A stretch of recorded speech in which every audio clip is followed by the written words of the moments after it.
Hey everybody, welcome to KC Heroclix podcast. I know that I have not been making videos in a while. I usually only make podcasts when I do a tournament or something, which it wasn't originally intended to do that. I was intending to make more regular content, but that's just how it's going. And truthfully, I've been kind of not playing as much. One, because I got a newborn son. Hey. He's 2 months old. His name's Emmanuel. He's awesome. And number two, it's because of the game in my area is dead. In South Florida, nobody's playing Heroclix. People stopped playing. Even the competitive players don't really play that much anymore. And number three, Heroclix has become so expensive to play. And when they errated that Goblin King and the tank, that was just a heartbreaker, man. I had just bought that Goblin King, and I had my tank, and for the value to drop so drastically so quick was brutal to me. Especially, I got 2 kids and still kind of young, but I love the game, and I love to play the game, and for me to be willing to invest in it and then lose the investment so quickly just really hurt. I know that's how games go, but Heroclix is really expensive. So before I go into a tournament, I just want to say that Heroclix is so expensive right now. In comparison, I just want to put some perspective. If you guys know what Star Wars Destiny is, or if you don't, just know it's a competitive card game. I made a tier 1 deck. Alright, was able to find it at a deal for $100. Tier 1. Okay. My Heroclix build for this Georgia State Championship was about, let me think.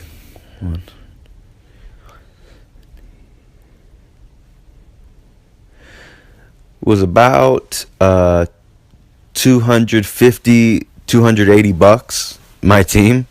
And mind you, my team, in comparison with a lot of the other teams in top 8, were cheap. I did not use a boxing ring. I did not use the new Chase Green Arrow. I did not use Chase Hawkeye because all that stuff was too expensive. So if I would have had those 3 elements alone, boxing ring, Chase Green Arrow, Chase Hawkeye, that would have put, what's that, 80, it's 160 plus 70 for the boxing ring. So that's 240, 230. So that would have put an extra $230. So if my team was 280, this would make the team over $500 to play competitive Heroclix. Now, thank God I didn't use those and was still able to win, but it's just so pay to play right now. And I know sometimes it's been like that in Magic the Gathering. I know Yu-Gi-Oh! Is like that sometimes, but Heroclix was not like that when I first got in. And it's just rough right now. So that's my rant about the cost of the game and why I haven't been putting so much content lately. But I did go to states in Georgia, and drum roll please, I am your Georgia state champion. Woo! Sorry if that was loud in your ear. I'll try to edit that to being lower, but yeah, I won. We traveled up, my teammate Solomon and I, and came to play because, one, I just had a feeling to go. Number two, because of my family lives in Georgia, so it was awesome. We drove up from Miami, and it was awesome. Great guys were there. Great competition. Great sportsmanship all day, for the most part. Great sportsmanship. So, awesome. So, yeah, let's get into it. The team that I played was Jakeem Thunder. with Supreme Intelligence. How about that for originality? Jean Grey, Joker's Wild Green Lantern, Sinestro, the con exclusive Retaliator, the Atom on Retaliation Click, and 4 ID cards. I used Nightwing, Spider-Man, level 7 for Nick Fury, and Green Arrow. And I had the LE Green Arrow, the one with the 12 attack running shot. And the team was awesome. I just had that yo-yo going on. And originally I was playing with Brimstone and the boxing ring. But when I put Brimstone and the tank, they errated the tank. I was going to play the boxing ring. But then this Sinestro was just so clutch because that extra perplex in so many games allowed me to perplex up Jakeem, like either his attack or his damage, so that in clutch situations, like playing other Jakeems or Goblin Kings, I could send Jakeem out and feel comfortable doing the pulse wave. I was just never comfortable sending him out to do that without his own perplex. So the fact that I could perplex him out there, send him out with 12 attack instead of 11, was so game-changing just for my mindset of doing it. And the perplexes just for the ID calling characters to be able to pick perplex on Jakeem and perplex on Sinestro and perplexed ID call-ins twice was game-changing, game-defining for me. So it was huge. And if you guys don't know, I am of that philosophy. I love the Apex Insiders slogan of when in doubt, perplex the attack. I took that so much to heart that, like, I don't like to make attacks needing anything more than a 5. Like, even sometimes if I can't kill, I'll perplex the attack up twice just to make sure that I hit, because from my experience in Heroclix, it's just so important that every shot you take, you hit. Of course, there's those late game, you either kill right now or game's over, and I understand that. But early to mid game, it's almost always more important for me to hit than to kill, because you lose so much momentum when you bead your character and you miss the attack, or you call an ID character and you miss. That it's just heartbreaking, and the momentum completely shifts. You could have like the best shot in the world and the momentum completely shifts. So yeah, that's what it worked for me. I thought of playing Goblin King at 75, Jakeem and Jean Grey, but that Goblin King, especially after the nerf, it was so soft. And I know that it's still such a powerful support piece, but you almost always have to pick Invincible, or else he's only 4 clicks long. And when in testing, when I lost that 75 points, it was like crippling. Like, it was so hard to come back playing against tier 1 teams if I lost that 75 points. Which in the build that I did end up playing, if I lost the 2 retaliators and like maybe use 2 ID cards, by then I was down 50 points. That's still better than 75 points down. So it just felt a lot better, and people had to use more attacks to kill more little support figures. And I got so much utility out of those Colossals because the sidestep 4 movement with the Atom was crucial. The 9 movement, 10 range with Sinestro was game defining. Was huge. So let's get into it. We went up there, and first off, I want to say thank you to Derek. Most of you guys don't know who Derek is from BYFO, Derek Stringer. He let my teammate and I use his Supreme Intelligence because we only had 1 between ourselves, and I was feeling so down because Solomon was playing Dormammu at 150 like a boss with Gravity Feed Raven, and the team was just so hoss, and he was just gonna let me use the Supreme Intelligence because I'm kind of functioning as that team captain role right now because Joe kind of dipped out of Heroclix. So he wanted me to have the best chance to win. So he let us use that Supreme Intelligence, and another gentleman at the tournament let Derek use Red Sun Brainiac. So I don't remember that gentleman's name, but thank him, and shouts out to Derek, because that was huge for us. So round one. Oh, first of all, let me tell y'all this.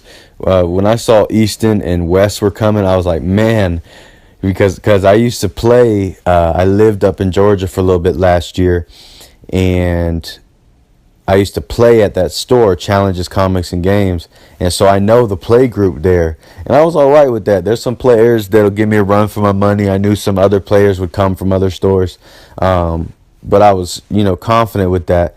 But when I saw Easton and West were coming, I was like, oh man, this is gonna be tough, because I played Easton once or twice and never beat him before. And I don't think I've ever played West, but I know he's just, a perennial, top 8 machine. And I think he won something recently, like a ROC or a WKO recently too. But so anyways, we're playing round one. I play Mr. BYFO himself, Derek. And he wins map. He puts us on an outdoor map with some elevated terrain, because he's playing two Nick Furies, a Maradroid, and what's the other thing? Oh, War Wheel. And so he wins map. He doesn't pick first turn immunity. He moves up kind of right before the middle of the map, but not far enough that he can't use any of my powers.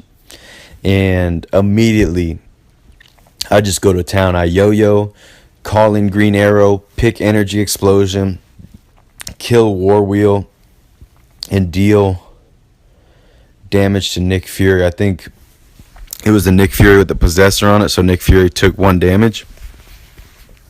And right away, his mobility was just like shot, and it was going to be hard to come back. So next turn, he just kind of moves up a little bit, and I think I barriered with Green Lantern and cleared.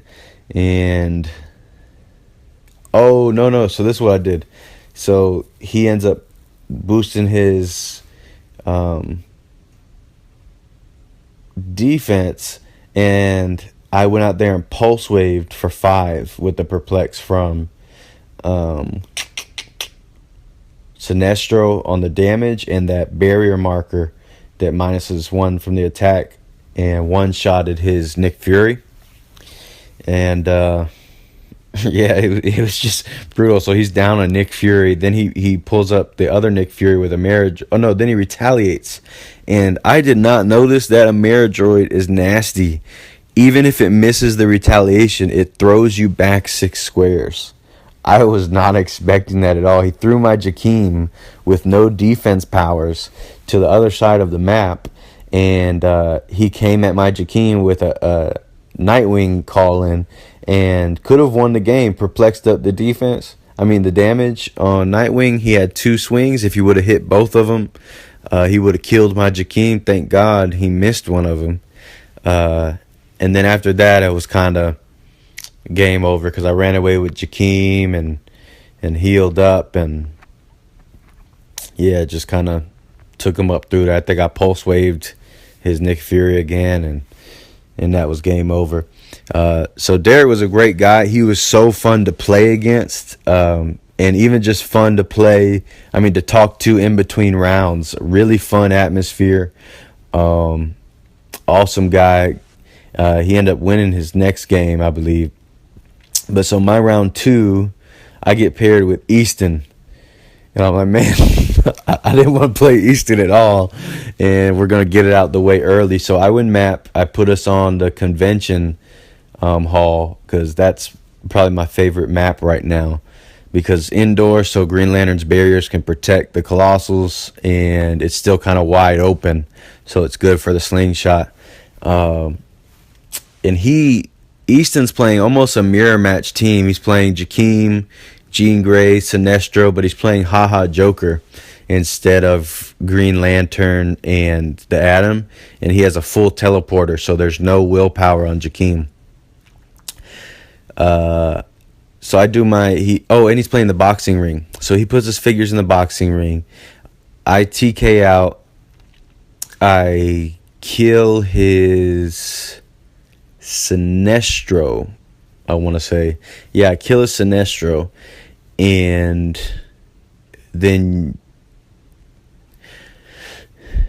Yeah, so I yo-yo out with Jakeem, but it's too far away with how he placed the boxing ring that I have to sidestep up with Jakeem, call in Nightwing, and kill his Sinestro with the Nightwing, which I was so afraid of the boxing ring mechanic, because even though I had it for a little bit before I sold it, I didn't really understand it, and it was it's very powerful, and it really helps define the map or redefine the map if you lose map roll.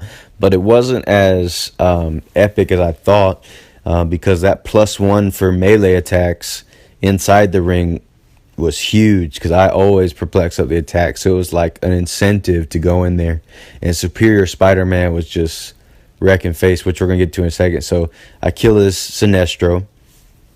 He TK's Jakeem out, calls in Green Arrow, and kills my Jean Grey because I forgot to barrier with my Green Lantern. I forgot to put up a barrier for the characters in the starting line, which was so dumb. And I was like, man, I'm on tilt off rip, man. I'm down 25 points, and it's going to be hard to make up the ground. And he did a little bit of a mistake with his placing at first, and he wouldn't have been able to get the shot. But we let him change it before, which Easton was a great sport in playing him, and all of the good players. This is what I tried to learn and tried to apply to myself, because they warn you at locals, like, ROC players are jerks, or they rule shark at big events. And I want to tell y'all this: listen, the best players do not rule shark. The better the player, the less they rule shark. And there probably are some exceptions to that, but there are not many. The better the player, the less that they rule shark. Yeah, man. I've seen some of the players that are scared, players that don't feel like they can beat you or beat the better player. They want to rule shark, because that's Heroclix is meant to be. Wes and I were talking about this, of how Heroclix is meant to be, or maybe us and Easton were talking about how Heroclix is meant to be kind of like fun and a dice game and strategy. It's not supposed to be so serious with all the rules. It's just not how the game's designed. And when you rule shark, you kind of take the spirit of the game out. And I always think like this: if I have to use rules, rule shark you to beat you, then what happens when I play somebody that knows the rules? If I'm not winning based off of skill alone, or talent or strategy alone, that's going to get exposed at the higher levels. Even though rules are important and it is a facet of the game, I'd rather let somebody know, hey, you can't do that part. You might want to think about that. I'll let you take that back if you want to. But anyway, so he put me on tilt in the beginning. I'm beated with Jakeem, and somehow I just had the awareness to just clear Jakeem and not answer back.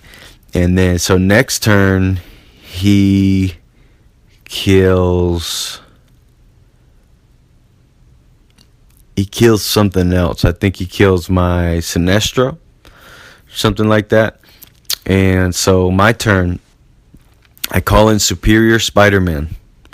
I perplex up his damage by 1, and I run inside the boxing ring where his Jean Grey and his Jakeem are adjacent. Now, Jakeem has Invincible, Shape Change, and Super Senses Inspiration from the teleporter. So I'm thinking, I'll try to hit Jakeem. but he'll probably roll, shape change, and I'll end up trying to kill Jean Grey. So he rolls shape change, misses. Say, oh, okay, now I'm not going to be able to kill Jean Grey if I hit her for the second attack, but, I'll whittle her down. I will Jakeem down a little. So I hit Jakeem with even with a heavy object, and he misses super senses, takes 2 clicks. So I thought, okay, I'll try to attack him again. Misses shape change again. I hit, and then he misses super senses again. So now Jakeem is on click 5 from the Superior Spider-Man. Easton doesn't go after the Superior Spider-Man because that Superior Spider-Man is beastly. It's like 7 clicks with shape change, super senses, 18 defense. It's pretty beastly. So what did he go to do? I think he went after Jakeem or he was trying to support. He moved, hit regen, and that was it. I think he healed up 2 clicks. So my turn, I clear. No. Oh, so he cleared that turn and sidestepped out the ring. My turn, I cleared. His turn, he regened. So he's back to click like 3. So my turn, I call out Nick Fury. He still has shape change and invincible. So I say, I perplex enhance, can't use invincible, and the whole game's riding on him not making his shape change. Because at this point, he's killed my Atom, he's killed Sinestro, he's killed Jean Grey, and he may or may not have killed Green Lantern. No, I don't think he did kill Green Lantern. So he misses a shape change again. So these are in consecutive moments. He missed 3 shape changes, 2 super senses, which is insane. So I hit Jakeem, killed Jakeem, and I think I end up killing his Jean Grey also, and I win that one, but it's close, and feeling so crazy about it. Next round, I play Wes, and Wes's team was amazing. I hope they write an article on it. He played Boxing Ring, Peace Machine, Nick Fury, Shifting Focus, Deadpool, and the Atom. And he put me on the Donut Shop map. And man, that team, the whole thing is you can't just whittle away at his guys. The Deadpool can heal back up if you do try to hit it. And this team emphasized Wes's placement so well. Wes has probably some of the best placement that I've ever seen in the game. I mean, my whole strategy going into the game was, okay, I'm going to kill Peace Machine and then go after the rest of the team and whittle the team down. I did not get one shot on Peace Machine. Not once. I didn't make an attempt. I didn't ever have a shot. I did not get to shoot at Peace Machine once. This game was grueling. My mentality was, okay, I'll probably lose this game, but I'll learn enough about it so that if I play in top 8, then maybe I'll be able to pull out a win in the top 8. So he comes up and kills Sinestro. Then he kills the Atom. Then he starts going after Jean Grey. He calls in Cosmic Spider-Man and goes to kill Jean Grey. He misses, and people always forget this, that you cannot prob attack rolls against Jean Grey because of her time lock trait. So Cosmic Spider-Man misses against Jean Grey. So this is my chance. I put the Green Lantern barrier on Cosmic Spider-Man to have -1 attack. Instead of calling out an ID card, I just pick, what I pick, I picked Invincible Range Combat Expert because I can't do more than 3 damage anyways.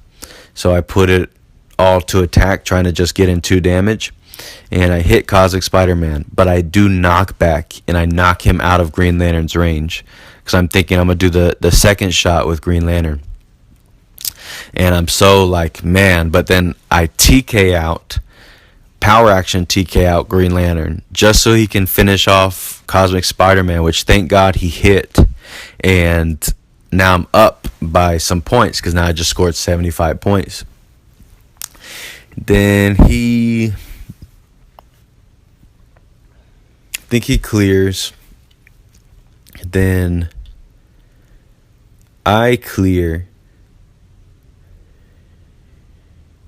Oh, no. So he hit then he hits Jean Grey on his turn, With Nick Fury, he hits Jean Grey. And Peace Machine is helping me out at this point, because he can't just be one-shotting my pieces. Then my turn happens, I clear. His turn, he sends Deadpool in, because that one Deadpool can free phasing. And then he switches out to the Blades, Claws and Fangs Deadpool, and kills my Jean Grey. But my team was all huddled up together, so Deadpool is adjacent to Green Lantern and Jakeem. So with Jakeem, Jakeem's one space away, but they're huddled together. So Jakeem, I pick. Now this was like, I was the most happy with myself during this play, because this was my one chance to win the game, which it's so hard to kill that Deadpool with Peace Machine on the field, because he has 7 clicks and you can only do 3 damage at a time. And even with the flurry pieces like Nightwing and Superior Spider-Man, I can only get 6 damage out per turn. So I pick Poison, Invincible. I sidestep Poison because the Blades Deadpool. No, I picked Outwit Poison, matter of fact. And I sidestep because and Poison, because he only has combat reflexes. I outwit his combat reflexes, and I call in Nightwing, pop Tony Zuko, perplex up his attack, and hit both flurries. And Wes had to miss a super senses, which he did, thank God. And I killed his Deadpool. I go up I have like 160 points, or 175, because I ended up killing his Atom also. And that pretty much sealed me the game. And I was pretty happy with those sequence of events that I thought of the Poison, because I like to do that a lot, but my playtest group normally rags me for doing just the one little poison damage. But it helped so much in this round. And Wes was such a great opponent. Going back and forth, it was a fun game. It was no rule sharking. It was very good of like, I thought I had line of fire here, and letting each other take stuff back. Great sportsmanship. Great guy.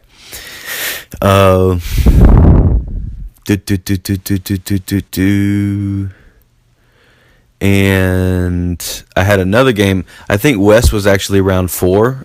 Yeah, because we were playing to be the 1 seed. My third round, and sorry I'm going all over the place. But my third round was a guy named, it's like Brandon, but it was Brander. I think it was Brander, and he played Renette Tilly, Doc Ock, Killbrew, the 20-point girl that gives +1 attack to everybody, and Peggy Carter. And I was so afraid of teams like this, because I spent the whole night before kind of looking at a map and seeing everything that Doc Ock teams could do, because I thought Easton was either going to play Doc Ock or all Elseworlds on his team. So I was dreading this matchup, because it's a tough matchup against that Doc Ock. And so he wins map roll. He puts us on the blue line map. Once he does that, I'm like, yes, Blue Line, because Blue Line is one of the maps that I used, and Blue Line, I have like mastered that map.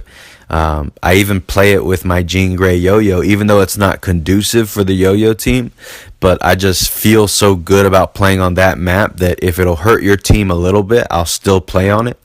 So his team, he first turn, he just kind of does a sidestep within the starting line, and he thinks he's safe. Oh no, I went first. I sidestep up with Jakeem to the edge of the elevated terrain in the starting line and put Jean Grey next to him, and now we have line of fire for the TK. His turn, he just sidesteps, and he sidesteps to the middle of his starting area so that there's no kind of open view to his characters. I do the yo-yo with 2 perplexes to perplex up Cosmic Spider-Man's range. So I TK out 8 squares. I sidestep with Cosmic Spider-Man after his range has been perplexed twice, and I kill Dr. Killbrew on turn 2. And I shoot through all the elevated and all the walls and the hindering, and he should have saw his face because he was not expecting that shot. He was like, man, I did not see that coming. And he thought if I was going to get a shot that I would try to hit Doc Ock or something, but I was, nope, I'm going to, when I call out ID characters, I'm always trying to kill. So I know I said I like to perplex, I like to hit more than kill, but I am always trying to kill because I don't want to give 5 points without getting points. So, but if I think that there's a chance where I'll miss, I'd rather hit than miss, you know? So I kill his Killbrew, TK back, barrier up with Green Lantern, and he has to spend a turn moving up. I get to clear everybody. Then he moves up again and goes for Jakeem, breaking through the barrier, going for Jakeem, and I roll Shape Change. At that point, the game is really done. I sidestep, call out Nick, kill Doc Ock, and it was pretty much game from there. Another great opponent, great sportsmanship, great attitude. So shouts out to him. So then we take a break, and we come back for top 8, and I just don't want to play any stratagem players again in top 8. Like I didn't want to play them at all, and I played them once and survived, so I wanted them to eliminate each other. So I was happy with my first pairing. I played a guy named Chase, who was a very cool guy. He was playing the Goblin King at 75, Boxing Ring, Jakeem, Jean Grey, and ID cards. No retaliators on the board, which made it, you know, hard to score points because there's nothing else to aim for. Which this game was kind of grueling. He moves up. I TK out Jakeem. I pulse wave his Jakeem. Yes, that's what I did. And put his Jakeem on tilt. So then he retreats and heals up his Jakeem to click 2. I clear, and then he moves up again. No, then he clears. Then I yo-yo out, call out Cosmic Spider-Man, and take a shot at Goblin King. And Chase was such a good sportsman. He told me about that because I thought that just drawing lines of fire through the boxing ring gave me the -2 attack, but he explained to me, without me even asking, he explained that no, I only get the -2 if they're in the ring. I can target through it as long as they're not in the ring without getting the minus. So I call out Cosmic Spider-Man, I hit Goblin King, who has Invincible, and I put him on click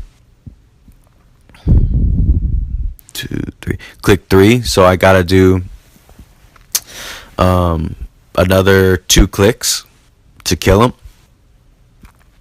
And yeah, because I do 2 clicks, so 2, 3. Yeah, and I gotta do 2 more to kill him. And now I didn't yo-yo or do anything because I was hoping that they would go after, that Chase would go after Cosmic Spider-Man. Oh, and I moved up my Sinestro. I was hoping, well, he'll either go after Sinestro or he'll go after Cosmic Spider-Man and leave my Jakeem alone with only his shape change going on. And when I moved up that turn, I moved up Sinestro into the boxing ring to give him a good chance of survival, and carried Green Lantern up there because I was gonna put the barrier on Goblin King next turn and try to kill him with Green Lantern. So he TKs out, calls in Green Arrow, the chase Green Arrow, which that piece is so brutal. He goes to attack my Jakeem, which will do 6 damage to Jakeem, and I will not have defense powers because I only had shape change. So he goes to shoot Jakeem. Jakeem rolls shape change. I mean, God was on my side that day. It was crazy. I rolled shape change. So then he has to use his Green Arrow shot to kill Cosmic Spider-Man. Next turn, I perplex up Green Lantern's attack. I put the barrier, the wall marker on Goblin King, and I kill his Goblin King with my Green Lantern and clear Jakeem. And now we are neck and neck. In the rest of the game, we're tied. We're at 80-80 apiece. I'm leaving my Sinestro in the boxing ring, so he'll have -2 attack if he goes for it. And then I'm running my Sinestro away, and we're going back and forth all game until kind of towards the end of the game, he TKs out Jakeem next to my Jakeem and pulse waves my Jakeem. Now his Jakeem's on click 2, and now my Jakeem is on click 5 after that. And I see it as my chance to win the game. I call in Nick Fury. I put Nick Fury adjacent to his Jakeem, so I can't use the ESD. I say can't use shape change. Yeah, can't use shape change. I perplex up his damage twice, and so I go in for 12. Oh, and I put the wall marker, so 12 on a 16 for 6, and just kill his Jakeem. And then that right there was game, and I was like feeling so relieved because almost the whole game, almost the whole hour, we're tied, and at any given moment he can kill my Atom or just kill my Sinestro and win the game. And it's so hard to kill Jakeem, but getting that pulse wave in early and him only being able to heal up to click 2, that made all the difference in the world. Because I think he wasn't confident to go after my other pieces early, because I'd be able to retaliate with my Jakeem and possibly kill him or put him in a really bad position. So won that game. Top 4. I get paired against Scooter Robinson. At this point, I'm so happy because Stratagem gets paired with each other, meaning Wesley and Easton. So I know that I'm only going to have to play one of them again if I get past Scooter. And Scooter is playing Goblin King at 175. Yes, post errata, Goblin King at 175. The Symbiote Relic. Haha Joker. The Atom. And ID cards. And this team is so... I win map roll, thank God, and put him back on the convention hall. And this team's crazy because he's picking Mastermind and Invincible and keeping that Haha Joker next to him. Now, the whole game, I forget that if I pulse wave him, he can't Mastermind. And I'm thinking that if I pulse wave, he'll be able to Mastermind the damage to Haha. So I'm much more afraid than I should be. But turn 1, but he's playing no TK. Before I get into it, he's playing no TK. So his team is so slow. And he's just banking on you not being able to score that many points. And so I TK out, call in Green Arrow. Green Arrow kills the Atom. And TK back, and I'm up by 10 points. So that puts him kind of aback. He sidesteps up. because in most of his games he was using the Atom to bring Goblin King up to the symbiote object and place him on it, so that he wouldn't have to move there, then pick it up and be double beated. So he just sidesteps up. So I barrier up, clear, and he sidesteps up. Then, no, actually, that's not what happens. So he sidesteps up. Instead of clearing, I yo-yo Jakeem out again, and I blow up the symbiote object. Because I know if he gets that symbiote object, it's going to be so much harder to hit Goblin King with my ID cards and stuff. So I destroy the object. And he was not expecting that. I guess no one had done that all day. I saw some of his matches earlier, and he was playing on the WizKids office map. And he was shocked. Scooter was straight shocked that I blew up his object. And then I yo-yo Jakeem back, and he had nothing to do. So he kind of, retreated for a little bit. Then I cleared. Then he moves up to mid-map behind the wall. And I say, man, this is perfect. So I move. I have to perplex up my Sinestro's movement to move 10 squares. Carrying Green Lantern. Free action barrier. A wall between Haha Joker and Goblin King. And I TK out Jakeem, single target pulse wave for 4 on his Goblin King. So, and then yo-yo back. Now Goblin King is on click 5. It's not really click 5, but his 5th click of health when he's played at 175. So then he repositions Haha Joker, and so he's still adjacent to Goblin King, but so that I couldn't single target pulse wave the same way that I just did. And then he clears Goblin King because he had a token from last turn. I guess he wanted to call out ID cards and stuff. So my Green Lantern's already in position with no beats. I barrier, but with that special marker barrier, it's so awesome because I put 3 barrier markers around Haha, and normally I couldn't have put a 4th one to separate them, but since the 4th one can be in a character square, I completely wrap Haha in 4 squares of barrier. I send out Jakeem again and pulse wave Goblin King, and Goblin King's dead.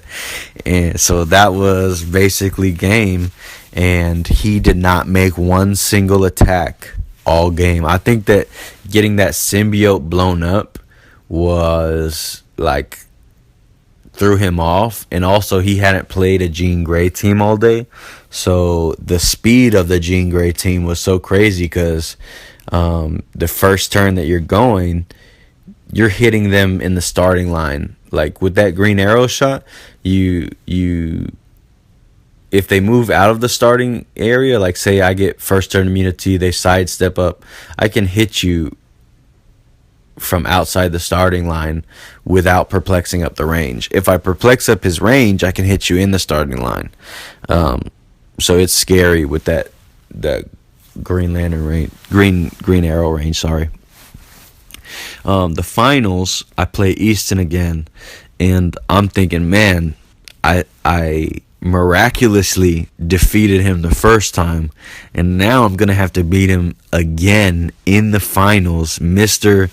The Prince of the ROC himself, and he wins map roll. He puts us on the Wakanda map, and I'm so nervous because with my slingshot, my yo-yo Jean Grey move, if I'm losing -2, and remember I told you I like to perplex up the attack if anything, but I'm gonna have -2 for shooting through hindering every time, that like totally kills my game plan.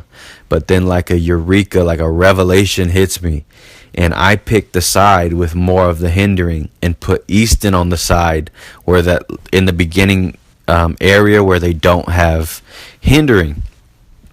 So My turn comes up. Instead of doing the green arrow shot, I forget about it because I'm nervous. I sidestep up, and Easton's turn.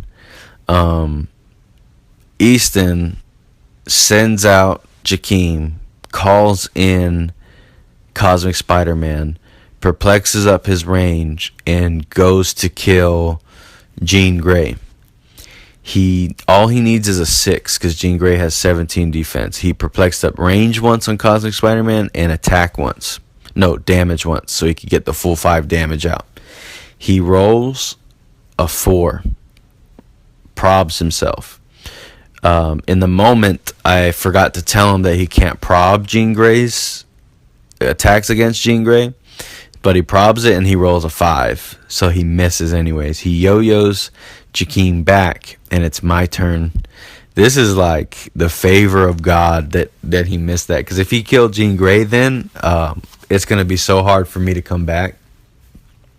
But now I'm in position. I yo-yo out Jakeem, call in Green Arrow, I energy explosion, kill his Sinestro, and now Jakeem has no defense powers. Jakeem takes 3 damage off of an energy explosion. So brutal. Now, the way that the shot ended up happening, I had to sidestep up with my Jakeem, I believe, to get it right, because it wasn't because of range, it was because of the movement for Green Arrow's running shot. There was so much hindering, I had to sidestep up to get him in clear terrain to be able to move up enough to hit. So my Green Arrow was, stranded out there. So he, like a boss, calls out the Atom with his Henry. Hits my Green Arrow down to 2, and then kills Green Arrow with Haha Joker. So he scores 85 points, so I'm on tilt now. I was winning, and now I'm on tilt because he kills an ID character. So it's my turn. He has to clear Jakeem because he doesn't have willpower, but he picks the defense powers, and he's at the back of the map adjacent to Jean Grey. Jean Grey's right next to him, so I can't single target Pulse Wave. But something happens, and I see it. It's like a convergence or something. All that finessing with that Green Lantern all tournament has taught me that I can single target barrier in single target Pulse Wave in possible situations because of his barrier marker. So I'm looking at my team, and I realize that if I move with Green Lantern 10 squares to get in range and line of fire of Jean Grey, put a barrier marker on her, and then go to Pulse Wave with Jakeem, I'm not going to have single target Pulse Wave because Green Lantern is going to be within the Pulse Wave range. So then I see it. I free action TK Green Lantern. I do the free action barrier, move Green Lantern. That's my first action. Then I TK Jakeem, and he power action TK. So that's 2. And then I single target Pulse Wave Jakeem, perplexing up my damage to 5 so that I can do the 1 shot. Now Jakeem is on a toughness click, 17 defense. He has 16 defense because of the barrier marker. And then so all I need is a 5 to do 5 damage.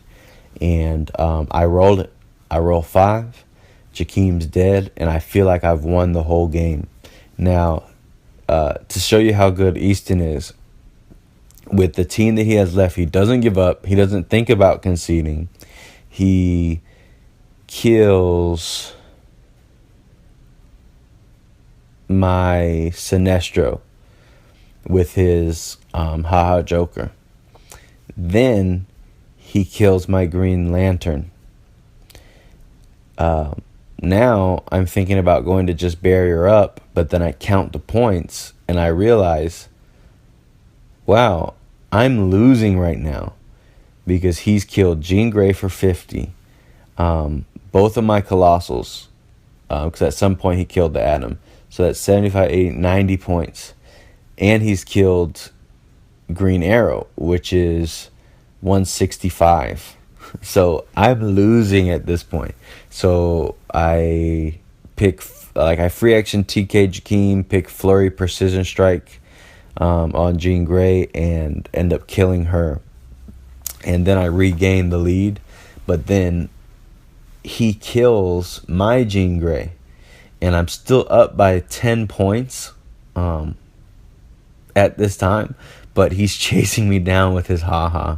And I keep running away with my Jakeem. Eventually, I wise up and I sidestep poison his Henry and go up by another 15 points. So now I'm up by 25 points, which I didn't realize at the time. He was like 2 clicks away from getting the teleporter to power 3 and being able to call out real boys and win the game.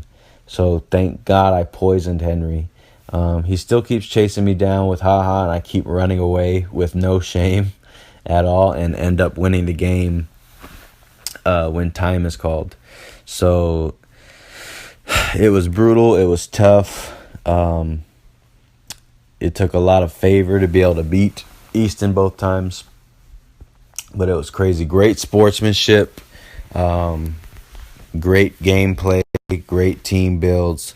A couple things that I will talk about. Number one, the team that got disqualified.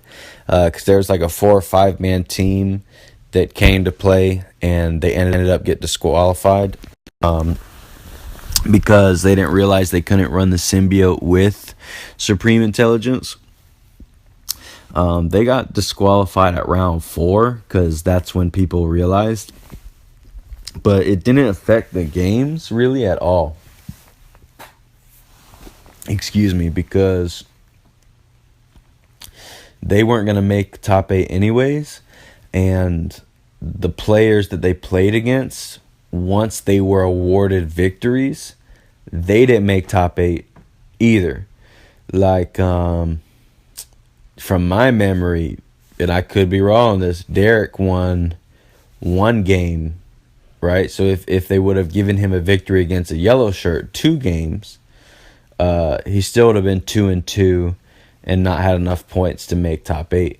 Because pretty much I was the only 4-0 in top 8, and the rest were all 3-1. So you had to be 3-1 to make it into top 8. So I don't think it affected placement at all. But I wasn't in the judge's ear or looking at that stuff anyways. My first match in top 8, Chase points out that my team build says 300. But my actual team build is 297, which was an error on my part. It did not affect any of my games because none of my games came down to that at all, if that makes sense. And it didn't affect placement at all because no one ever cleared my team. So it didn't make people think that they had more points than they really did. You know, it didn't affect my team or my games at all, because I went 4-0 and never got cleared, so it didn't affect anything. But when Chase pointed that out, I called the judge over. I told him that I made a mistake. I asked him to call the players over, and if anybody had a problem with it, I'll drop. But I asked him to please let me play because it affect no match. If no one had a problem with it, and they called the top 8 over, and I'm so thankful. And this is to show y'all how good the competitive scene is. No one cared because it had no effect. No one rule sharked me, and so I got to play in the top 8. And I'm so thankful for those guys because they could have been jerks, and they could have just said, yeah, those rules are the rules, DQ them. But everybody let me play. So thank you to the top 8. Thank you, Terry, Scooter, Chase, Wes, Easton, and I think there's one other name that I'm forgetting. But yeah, thank you guys. So that was it from my understanding. I didn't see anything else go on at the tournament. Anything else that did happen or didn't happen didn't affect my games.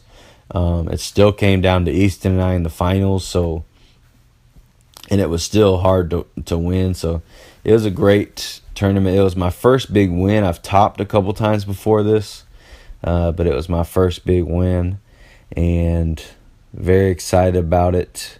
Very excited about the World Cup. And that's it. So that's what happened. Sorry if this was choppy or all over the place. My first time recording in a while, and I'm so tired right now. But I wanted to get this out because I saw people talking about the DQs